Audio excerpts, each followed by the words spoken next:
ഇന്ന് റിയാദിലുള്ള ഒരു dam പരിചയപ്പെടുത്തട്ടോ. Mecca റോഡിൽ എക്സിറ്റ് 24 ഭാഗത്തായിട്ടുള്ള ഈ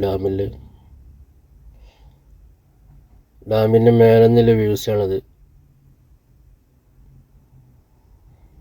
നല്ല മഴ ആയത് കാരണം ഡാം താഴത്തേക്ക് വണ്ടി വിടുന്നില്ല കേട്ടോ. ഇപ്പോൾ നല്ലൊരു വൈബാണ്. ഏകദേശം 2 കിലോമീറ്ററോളം നീളത്തിൽ നമ്മുടെ നാട്ടിലൊരു പുഴൻ്റെ ഒക്കെ വീതിയിൽ നീണ്ടു കിടക്കുന്ന ഒരു ഡാമാണ്. ഫാമിലി ആയിട്ടൊക്കെ വരാം, കുറച്ച് നേരം ടൈം സ്പെൻഡ് ചെയ്യുക, ഗ്രില്ല് അങ്ങനെയുള്ള ഭക്ഷണം ഒക്കെ ഉണ്ടാക്കി കഴിച്ചിട്ട് ഒന്ന് ഉഷാറാകാം. നല്ലൊരു വൈബാണ് കേട്ടോ.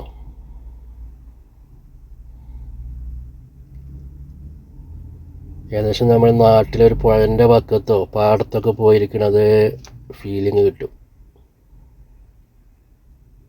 കൊക്ക്, മൈന, അതേമാതിരി താറാവ്, തവള, മീൻ, നമ്മുടെ നാട്ടിൽ പാടത്തും പുഴയിലും ഒക്കെ കാണുന്ന എല്ലാ ജലജീവികളും ഉണ്ട് കേട്ടോ ഇവിടെ. നല്ലൊരു വൈബ് സ്ഥലമാണ്. റിയാദിലുള്ളവർ കാണാൻ മറക്കണ്ട.